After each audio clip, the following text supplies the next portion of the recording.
SLU International Business Now, Conversations That Matter is a podcast developed by the Boeing Institute of International Business in St. Louis University's Chaffetz School of Business. Special thanks to founder Dr. Sung Kim for his grant to support the launch of this podcast. A warm welcome to our listeners from the St. Louis University Boeing Institute of International Business. This is Nick Coffman bringing you Conversations That Matter. For this episode, I'm joined by co-founder, lead designer, and president of Stonemaier Games, Jamey Stegmaier. Hey, thanks for having me. Thanks for being on. Just a little bit about Stonemaier Games up top for everybody. You guys were founded in St. Louis in 2012 by yourself and your partner, Alan Stone. And you guys have gone on to publish numerous board games, including Viticulture, Scythe, and Wingspan, just to name a few. Jamey, thank you so much for agreeing to come talk to us today. Yeah, we're just down the road from you, so I'm happy to talk about what's going on with our business and businesses in general right now. Yeah, so just real quick, right out of the gate, for those who don't know, could you tell us a little more about Stonemaier Games and your role within the company? Yeah, like you said, I co-founded the company in 2012 with my friend Alan.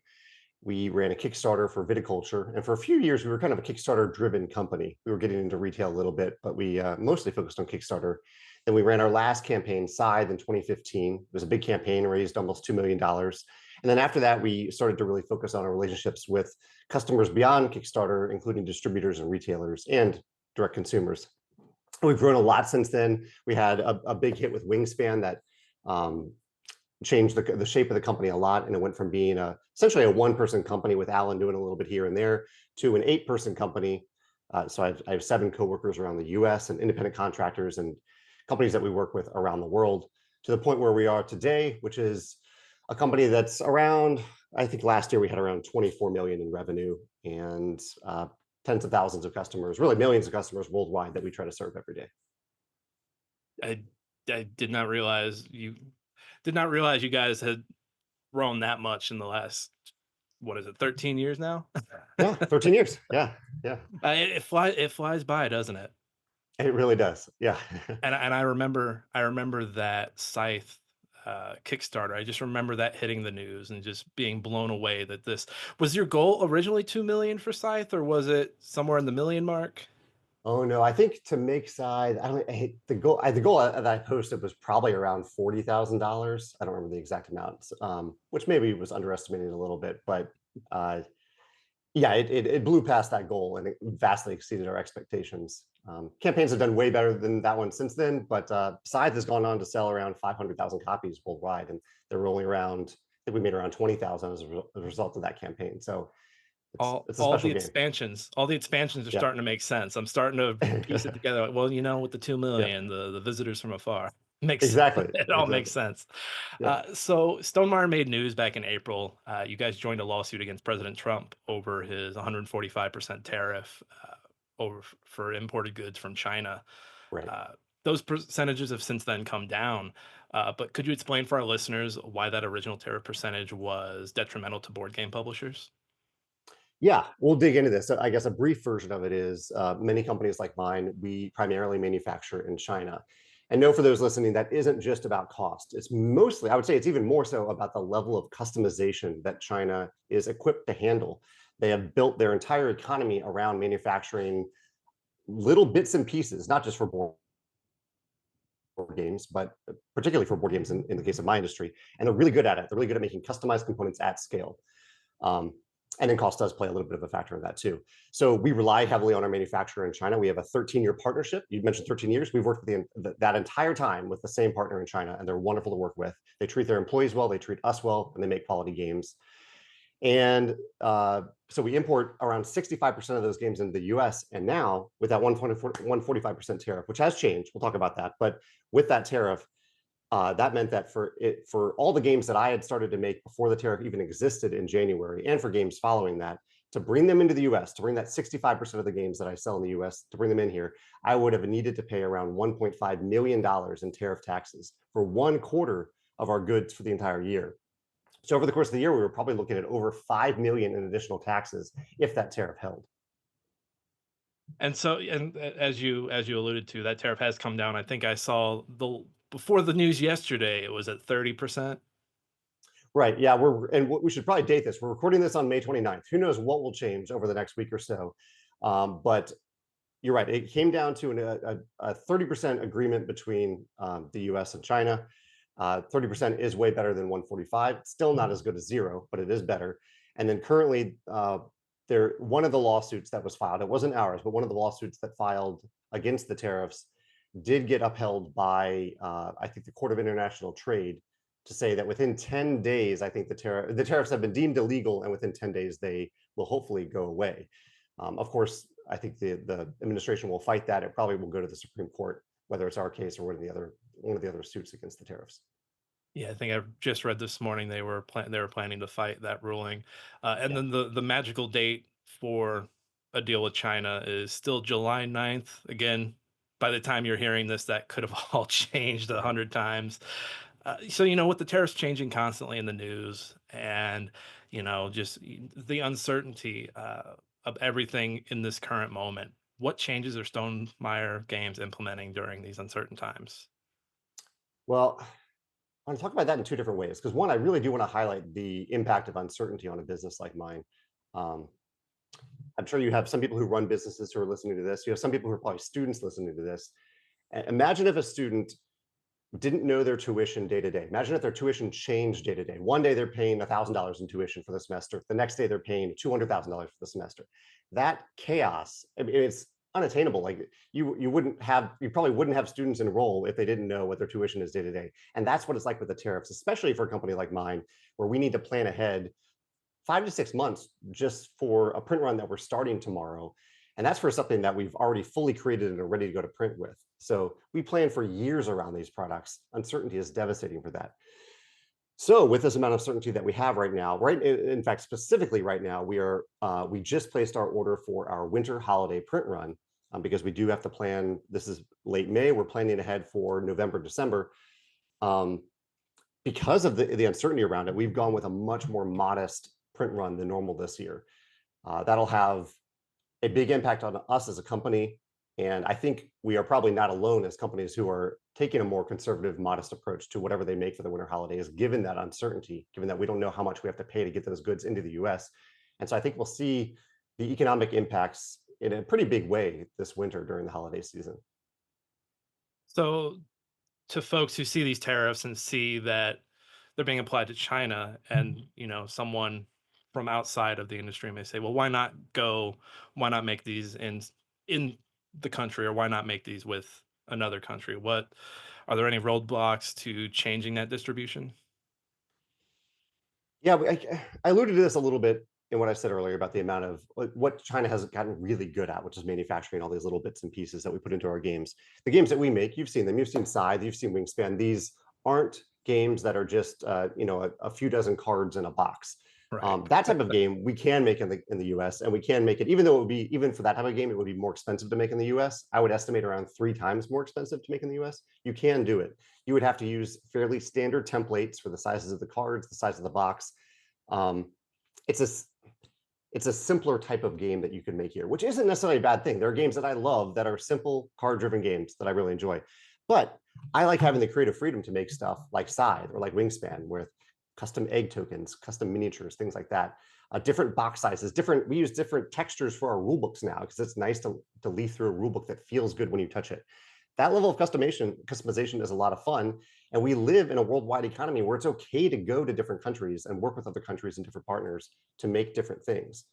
I heard the other day someone pointed out that 80% of medications that are consumed in the US are made in China. That to me is a little bit more of a problem. Like that is something that people need to survive. You don't want all of that made in one place. But discretionary expense like a board game, it's okay if one country specializes in that more than other countries. I don't think there's a national emergency for board games if they're made more in China than in other countries.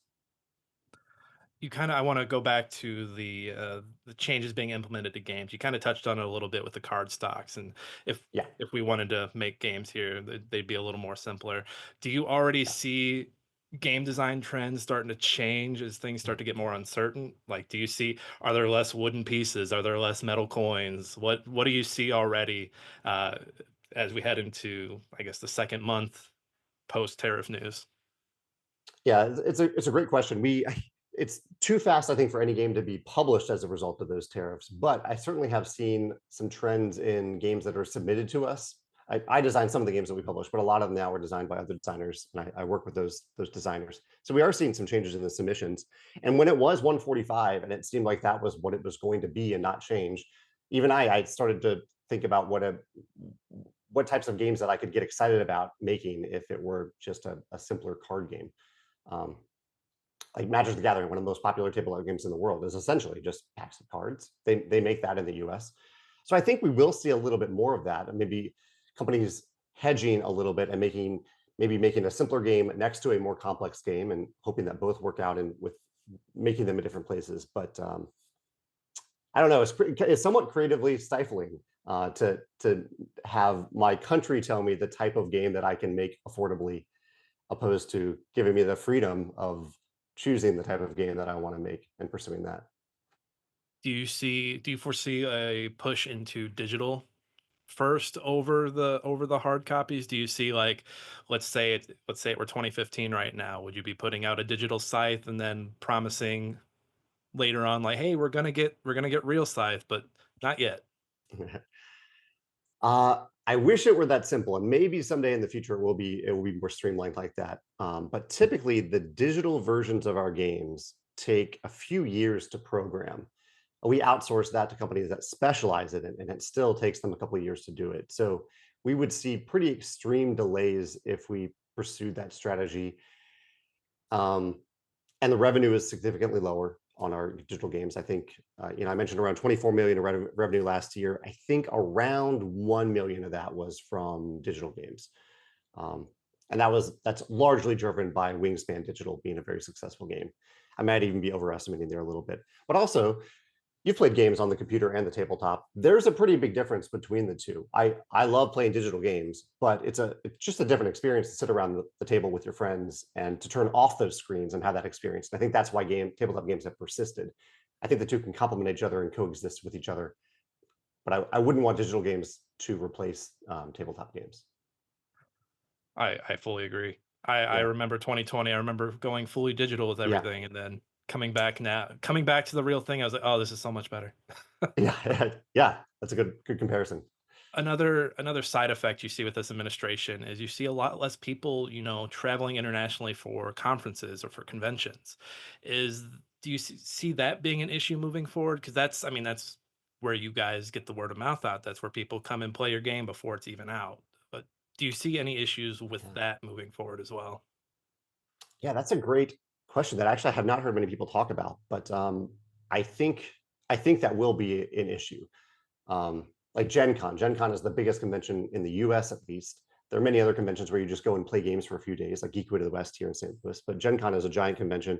And I have heard several people, some friends in Canada, were planning to go. They're not coming. Um, not related to the tariffs, but other reasons related to the current administration, current political environment. Um, I think that will have an impact. I think it'll be hard to exactly measure it, but you're right. That is a good way for us to get the word out. And often conventions create a huge amount of buzz around certain products. And so that buzz, I think, for every person who doesn't attend one of those conventions, that buzz might go down a little bit. And then staying on the side effects of everything, with the tariffs coming and going, do you see yourself trending more towards more reprints down in the next 1 to 3 years, or do you think this is going to stifle new game publishing, whereas you guys are like, well, we need to get stuff on shelves, we need to push these games out, let's reprint Scythe and get it out? Uh, How do you see that balance coming in the next 1 to 3 years between new and reprints? Yeah, I'm glad you mentioned this because reprints are the beating heart of companies like mine. Reprints of successful games give us the creative permission to take risks on other games.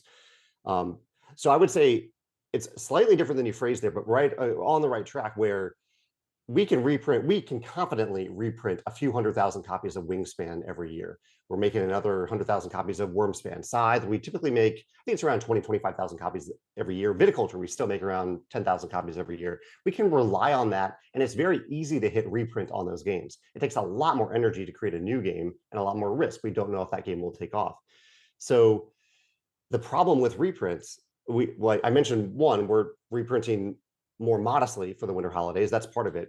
The other part of it, though, is that tabletop gamers love consistency in components. And that's important for a game like Wingspan, where we have a bunch of different expansions. We want the cards in one expansion to match the cards in the original core game. And so reprints in particular, we need to continue to make them at the same place that we've already made them. It's really hard to transition to a new manufacturer. And so as much as I would love to have the option to make more of our stuff in the US, reprints are the one part of it that is almost a non-starter there. I can't make Wingspan in the US because it wouldn't be consistent in terms of the types of cardstock, the exact curvature of the corner of the cards. That stuff may not seem like it matters all that much, but I'm guessing at some point you've shuffled a deck of cards and noticed that maybe some of the cards are slightly bigger, slightly larger. When you look at that deck, it's a little bit aggravating. And gamers are pretty particular about that. So reprints in particular, that we rely on them, and we need to continue to make them in the same place that we always have. I've had that experience of shuffling a deck and having that one card stand out, having Yeah, that one or two yeah, cards stand out, and you know what? I think we're just going to put you back in the box. exactly. Yeah. We talked a little bit about crowdfunding earlier with your Mhm. success on Kickstarter. You've actually written a book on crowdfunding. I think it was following the success of the Scythe Kickstarter, if I'm remembering That's right. correctly. Yeah. Do you see this affecting crowdfunding efforts for board game publishers moving forward? It's been interesting to watch the impact over the last couple of months, 2 months in particular. Um, what I'm seeing is established creators, for the most part, established creators who are putting something on crowdfunding that people definitely want. There's always misses by any company, including my own, um, that people definitely want. Those campaigns seem to be doing really well. There was a campaign for Flamecraft Duel recently that did really well. There was an Earth expansion that did really well. Two very hit games, expansions for hit games. Um, I'm seeing newer creators struggle much more than normal to get things off the ground. And I don't think it's for lack of trust in those creators, but I think it's partially about economic uncertainty and uncertainty related to, I think people might maybe have a little bit harder time trusting what the future looks like for a creator who hasn't done it before, given all the other elements of uncertainty that they can't control and that we can't control either. Um, so that's really unfortunate, because one of the great things about crowdfunding, companies like mine wouldn't exist if I hadn't started on Kickstarter. And so these are companies that could be a future Stonemaier Games that aren't even going to get off the ground right now because of all the uncertainty created by the tariff situation. Do you have any advice for someone who's just starting out in all the madness? To a certain extent, I would say to wait, wait and not launch right now, and use that time wisely. Use it to improve the product, get it closer to going to production, and to build your crowd more. Build the crowd of interested, curious people in advance of the campaign. But until the dust settles around the tariffs a little, I would be hesitant to launch a campaign as a new creator. And then what do you think the greatest effect of everything that's going on right now is going to be on the board game publishing scene, the board game publishing business moving forward? Is there something that we're not seeing or that we haven't talked about that is like this big pressing issue that no one is talking about? Well, one thing that people are talking about, what we haven't talked about yet, is just the impact on the consumer prices and how that will be impacted by all these tariffs. Who knows what the tariffs will end up settling at, or if they won't be tariffs at all. My hope through this lawsuit is that if there are tariffs in the future, that they will be applied by Congress. Uh, the lawsuit is essentially saying that it is not in the president's power to implement taxes on U.S. citizens and U.S. companies. But if Congress decides, okay, this really is the best way to go, we need these tariffs. I disagree with that, but if they do, I think that's lawful, that's constitutional. If that happens, say it's at 30%, we are going to see prices of a lot of goods, not just board games, but in this case, board games. We're going to see board games go up in price, because every element of that supply chain where we make the games, we sell them to distributors, distributors sell them to retailers, retailers sell them to customers. There's a markup at every level. So it means it essentially results in inflation. It's a self-imposed inflation created by the U.S. government, unfortunately, on its own citizens to pay more for the things that they were paying less for before there were tariffs. So you probably know the economics of that more than I do. I just know that I'm here to serve my customers, and I don't want to charge them more than I already charge them for our games if we can prevent that from happening. And then final question here. Yeah. Is there anything else you wish to tell maybe we touched on it in that last question, but is there anything else about Stonemaier Games or the tariffs or the current situation that you'd wish to share with the publishers that, again, we haven't touched on or you haven't had a chance to touch on with anybody? Yeah, I guess if there are already publishers listening, I appreciate you making it this far on the podcast and hanging out with us. And really, I would say my heart goes out to you, and I'm fighting for you with this lawsuit and these lawsuits. Like I'm doing this partially for Stonemaier Games, but I'm also doing this for you. And so I think this is a good time. It's a special industry in that even though I am technically competing against other board game publishers, we tend to work together a lot and try to add value to each other through, I don't know, sharing our mistakes, our insights, just lifting each other up. I think it's a really special industry in that way. And so I'm grateful to you for the other publishers out there who try to serve their customers and make great games. Yeah. It's a good note to end on. Jamey, thank you so much for your time. Thank you for sitting down with us to talk about this. And if you're listening and you want to keep up with Stonemaier Games, where can folks keep up with you? Yeah, the best hub for everything is StonemaierGames.com. If you can't remember how to spell that, just search for Wingspan Game and you'll find our website. I have a blog where I talk about business and marketing and entrepreneurship, and I have a game design YouTube channel and a podcast version of both of those things in case people just want to listen along. And we'll put a link down to those in the show notes for everybody so they can click and get there so they don't have to go on Google. Perfect. Right now. To our listeners, we hope you enjoyed our conversation with Jamey Stegmaier as we dove into tariffs and their effects on the board game publisher industry. If you learned something from this conversation, please support our show by leaving a review with your podcast provider. We hope you'll join us next time as we continue to explore international business. I'm Nick Coffman, bringing you conversations that matter. Thank you for tuning in to the SLU International Business Now Conversations That Matter podcast. We invite you to subscribe to this podcast series so you don't miss any future episodes. To learn more about the Executive Master of International Business program, please visit biib.slu.edu. Again, that's biib.slu.edu.